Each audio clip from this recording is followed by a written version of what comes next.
Chris. More than 3 weeks have passed since SDSU released a scathing report about the county's COVID-19 hotel program, and county officials are still refusing to talk about it.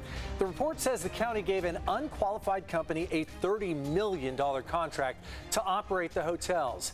County officials agreed to pay SDSU $140,000 for recommendations to improve that program, but still won't say if any changes are being made. Here with more details is Mary Plummer, an editor at inewsource, one of our media partners. Mary, thanks for joining us as always.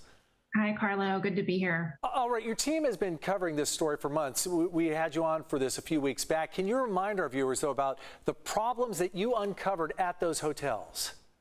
Yes, this is a story that we have been on and following closely. San Diego County has used these hotels since shortly after the pandemic began to house thousands of people who either have COVID-19 or have been exposed to it and need a safe place to go.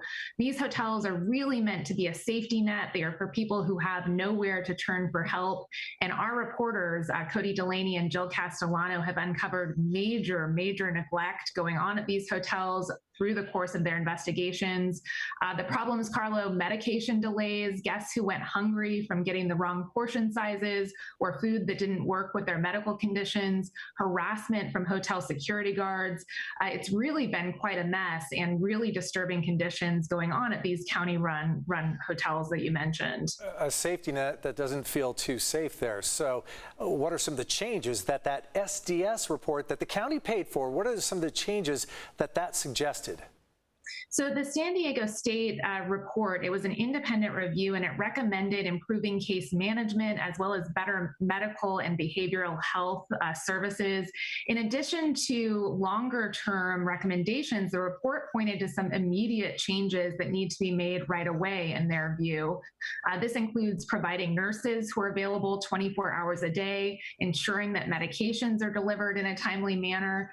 They also recommended better screening, that all guests should be assessed for mental health and substance use history when they check into these hotels. And of course, you reached out to county officials for comment on the issue, maybe their reaction to this report. What was their response to you? County officials have largely refused to talk about the independent review, and they have not scheduled any public time to discuss the findings.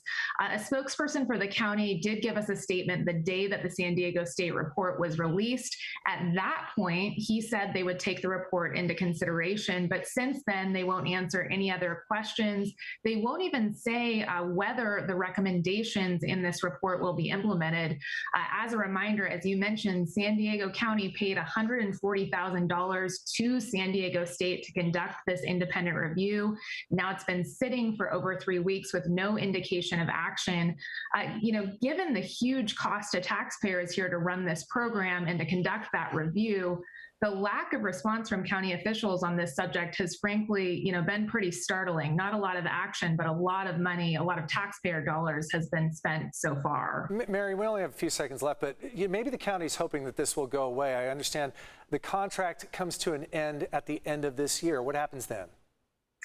It's a big question, and that answer is not yet clear. It's hard to imagine that county officials would extend the contract given all of the problems at this point.